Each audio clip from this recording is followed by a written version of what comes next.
1833 का चार्टर अधिनियम केंद्रीकरण की ओर एक निर्णायक मोड़। ये क्यों महत्वपूर्ण है?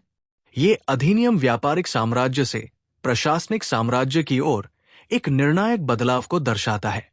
इसने ब्रिटिश भारत में केंद्रीकृत शासन प्रणाली की नींव रखी। अधिनियम की प्रमुख विशेषताएं। 1.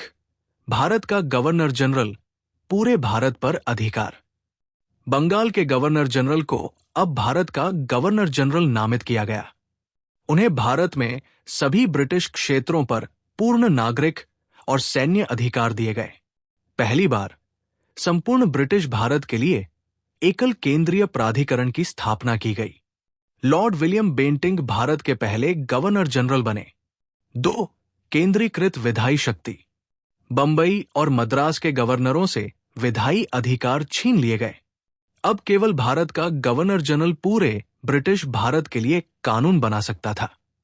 इस अधिनियम के बाद बनाए गए कानूनों को एक्ट्स कहा गया, जबकि पहले इन्हें रेगुलेशंस कहा जाता था। यह भारत में आधुनिक केंद्रीय कानून निर्माण की शुरुआत थी।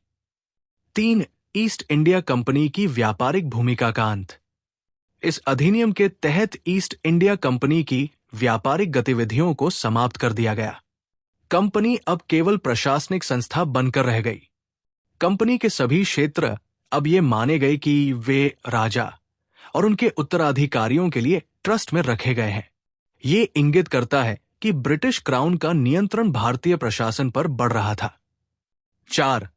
योग्यता आधारित सिविल सेवा की शुरुआत का प्रयास। अधिनियम में सिविल सेवा में खुली प्रतियोगिता के माध्यम से भर्ती का प्रस्ताव रखा गया। यह भी कहा गया कि भारतीयों को किसी पद पर नियुक्ति से वंचित नहीं किया जाना चाहिए। लेकिन यह प्रगतिशील प्रावधान ईस्ट इंडिया कंपनी के डायरेक्टर्स के विरोध के कारण लागू नहीं हो सका। यह अधिनियम क्यों महत्वपूर्ण है? इसने पूरे ब्रिटिश भारत में एक गवर्नर जनरल के अधीन केंद्रीकृत शासन की नींव रखी। इसने ईस्ट इंडिया कंपनी को व्यापारी से शासक में परिवर्तित कर दिया। इसने योग्यता आधारित सिविल सेवा की दिशा में पहल की। हालांकि ये अभी लागू नहीं हो सकी। ये अधिनियम क्राउन नियंत्रण की दिशा में एक कदम था, जो अंततः 1858 में पूर्ण रूप से स्थापित हुआ। संक्षेप में एक पंक्ति। 1833 का चार्टर अधिनियम ने भारत में शासन को एक गवर्नर जनरल के अधीन केंद्रीकृत किया और ईस्ट इंडिया कंपनी की व्यापारिक भूमिका समाप्त कर दी। अगर यह वीडियो आपको पसंद आया हो तो लाइक जरूर करें, शेयर करें उन दोस्तों के साथ जिन्हें यूपीएससी, लॉ या जनरल नॉलेज की तैयारी करनी है। और हां, सब्सक्राइब करें। आप अपने सुझाव या सवाल नीचे कमेंट में लिख सकते हैं। यूपीएससी एंड कॉम्पिटिटिव एग्जाम की गाइडेंस या मेंटरशिप के लिए संपर्क करें। Our contact information is given in description.